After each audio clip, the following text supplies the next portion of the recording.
Hello students, आज हम study करेंगे क्लास 12th केमिस्ट्री।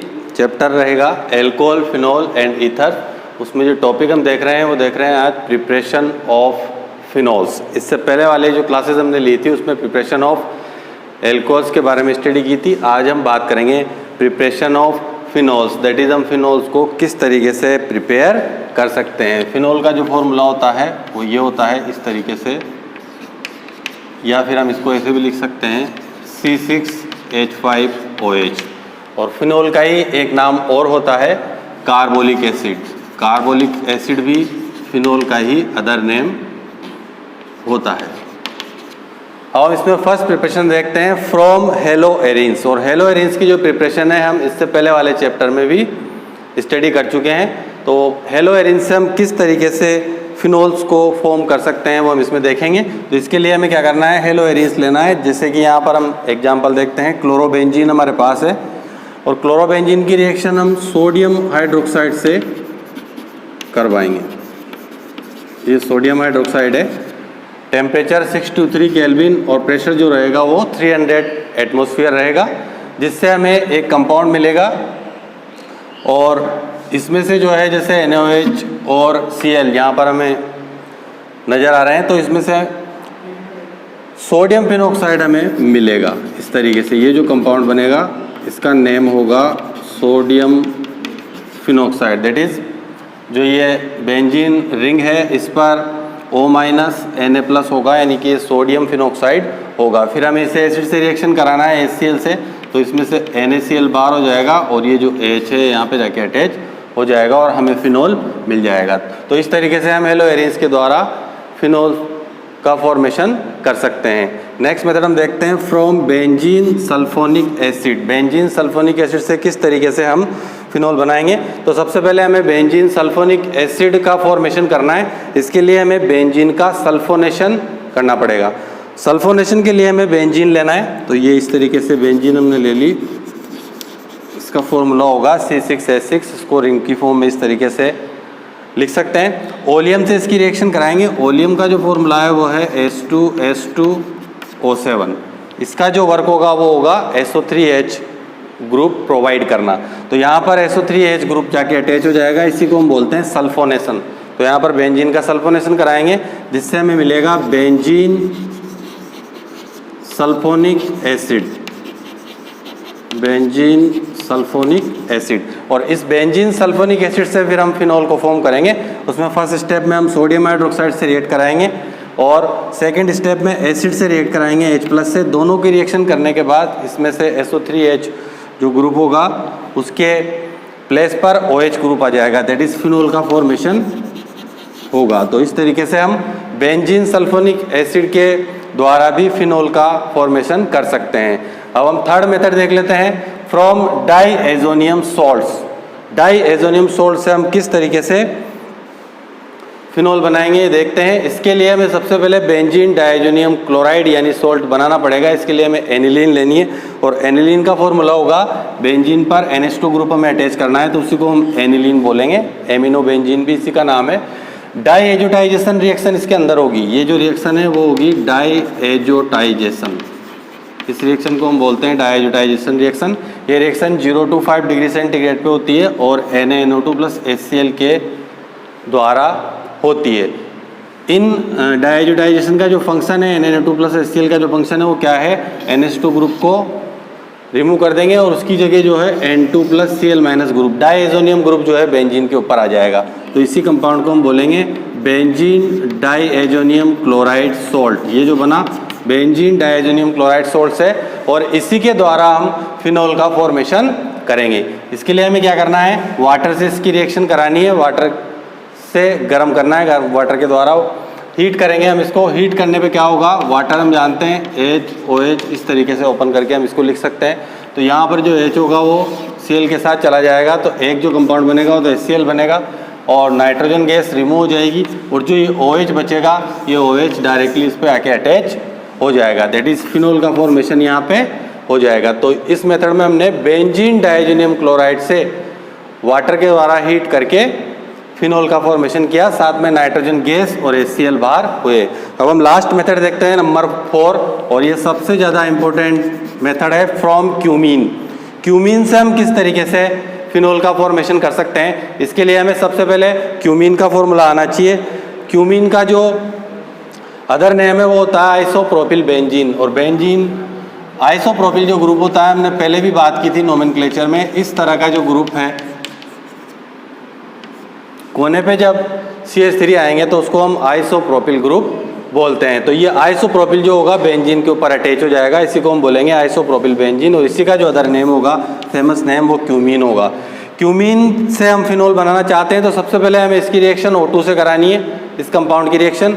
और यहाँ पर हम O2 कहाँ पर अटैच कर सकते हैं, यहाँ पर भी बॉन्ड है और यहाँ पर भी बॉन्ड है, तो C और H के बीच हम O2 को अटैच करेंगे इस तरीके से। और ये जो बॉन्ड होता है जिसमें ऑक्सीजन सिंगल बॉन्ड से अटैच है, इसको हम बोलते हैं पेरोक्साइड बॉन्ड। ये जो बॉन्ड होता है पेरोक्साइड बॉन्ड होता है, इसीलिए इसका जो नाम हो जाएगा वो हो जाएगा क्यूमीन हाइड्रोपेरोक्साइड। क्यूमीन तो ये पहले से था ही सही, हाइड्रोपेरोक्साइड हम इसको बोल देंगे क्यूमीन हाइड्रोपेरोक्साइड।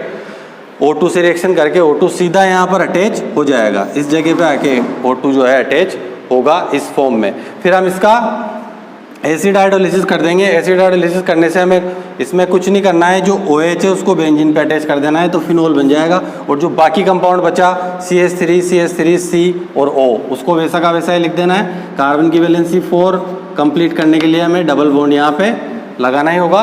तो ये जो कंपाउंड बनेगा इसको बोलेंगे एसीटोन, और ये हो गया हमारा फिनोल। तो इस तरीके से हमने आज फिनोल की ये प्रिपरेशन देखी। तो स्टूडेंट्स अब हम बात कर लेते हैं फिजिकल प्रॉपर्टीज़ एल्कोहल और फिनोल की। इससे पहले हमने अभी फिनोल की प्रिपरेशन देखी, अब हम बात करेंगे फिजिकल प्रॉपर्टीज़ की, कि फिजिकल प्रॉपर्टीज़ कौन कौन सी होती है जो एल्कोहल और फिनोल में होती है। तो इसमें फर्स्ट पॉइंट हम देख लेते हैं, बॉइलिंग पॉइंट के से रिलेटेड ये पॉइंट है कि बॉइलिंग पॉइंट का क्या क्राइटेरिया इसमें रहता है। The boiling points of alcohols and phenols increase with increase in the number of carbon atoms. That is phenols और alcohols के लिए अगर boiling point increase की बात करें कि boiling point increase किस बेस पर होगा, तो number of carbon atom जो है इसमें increase होते हैं, तो boiling point जो है इसमें increase होता है। और इसका रीज़न क्या है, due to increase in van der Waals force of attraction. That is जो वांडरवाल फोर्सेज उनके बीच लगते हैं उनमें इंक्रीमेंट होता है, और उसमें इंक्रीमेंट होने की वजह से ही जो बॉइलिंग पॉइंट होते हैं एल्कोहल एंड फिनोल्स के वो इंक्रीज हो जाते हैं। तो ये तो फर्स्ट पॉइंट हमने डिस्कस किया कि कार्बन एटम का नंबर अगर इंक्रीज होता है तो BP यहाँ पर बॉइलिंग पॉइंट इंक्रीज होगा। सेकंड पॉइंट में हम देख लेते हैं कि यदि एल्कोहल की अगर हम बात कर रहे हैं, एल्कोहल में अगर ब्रांचिंग इंक्रीज होती है, दैट इज अगर हम बात करें ब्यूटेनॉल की और एक और कंपाउंड की हम बात करें जिसमें भी 4 कार्बन ही रहेंगे, उसको हम बोलेंगे आइसोब्यूटेनॉल। और 1 ब्यूटेनॉल और आइसोब्यूटेनॉल की अगर हम कंपेयर स्टडी करेंगे तो आइसोब्यूटेनॉल के अंदर कार्बन चेन में ब्रांचिंग होगी। तो सेकंड पॉइंट हमसे क्या कह रहा है यहाँ पे, in alcohols the boiling point decrease with increase of branching in carbon chain, यानी कार्बन चेन में ब्रांचिंग अगर इंक्रीज होती है तो बॉइलिंग पॉइंट जो होगा एल्कोहल का वो डिक्रीज रहेगा। जैसे कि हमने बात करी, यहाँ पर बात कर लेते हैं, ये 4 कार्बन कंटेनिंग एल्कोहल है, इसमें कोई ब्रांचिंग अभी नहीं है, और इसी तरह का ये 4 कार्बन कंटेनिंग एल्कोहल हम और देख रहे हैं, लेकिन यहाँ पर ब्रांचिंग है। दोनों जो एल्कोहल हैं वो same number of carbon atom show कर रहे हैं, लेकिन इसमें ब्रांचिंग नहीं है 1 ब्यूटेनॉल। और इसको अगर हम देखें सेकंड कंपाउंड को आइसोब्यूटेनॉल को, तो इसके अंदर जो है हम ब्रांचिंग देख रहे हैं। तो ब्रांचिंग अगर इंक्रीज होती है तो सेकंड पॉइंट के अकॉर्डिंग क्या होगा, जो बॉइलिंग पॉइंट होगा एल्कोहल्स का वो डिक्रीज होगा। ऐसा क्यों होता है, क्योंकि van der Waal force of attraction decrease हो जाते हैं, जिसके कारण क्या होता है, जो सरफेस एरिया होता है वो भी डिक्रीज हो जाता है। तो वांडरवाल फोर्स और सरफेस एरिया डिक्रीज होने के कारण क्या होता है कि जो ब्रांचिंग होती है उसमें बॉइलिंग पॉइंट डिक्रीज हो जाता है। तो यहाँ पर ये सेकंड केस ये था। फर्स्ट केस में हमने देखा number of carbon atom increase होंगे, तो वांडरवाल फोर्स इंक्रीज होने से बॉइलिंग पॉइंट इंक्रीज होगा। सेकंड पॉइंट जो है एल्कोहल्स से रिलेटेड था कि एल्कोहल्स में अगर ब्रांचिंग इंक्रीज होती है तो जो बॉइलिंग पॉइंट होगा वो उसका डिक्रीज हो जाएगा। एग्जाम्पल हमने देखा 1 ब्यूटेनॉल और ये आइसोब्यूटेनॉल, या इसको हम बोल सकते हैं 2 मेथिल 1 प्रोपेनॉल। इस तरीके से हमने एल्कोहल और फिनॉल में ये फिजिकल प्रॉपर्टी यानी बॉइलिंग पॉइंट से रिलेटेड बात की।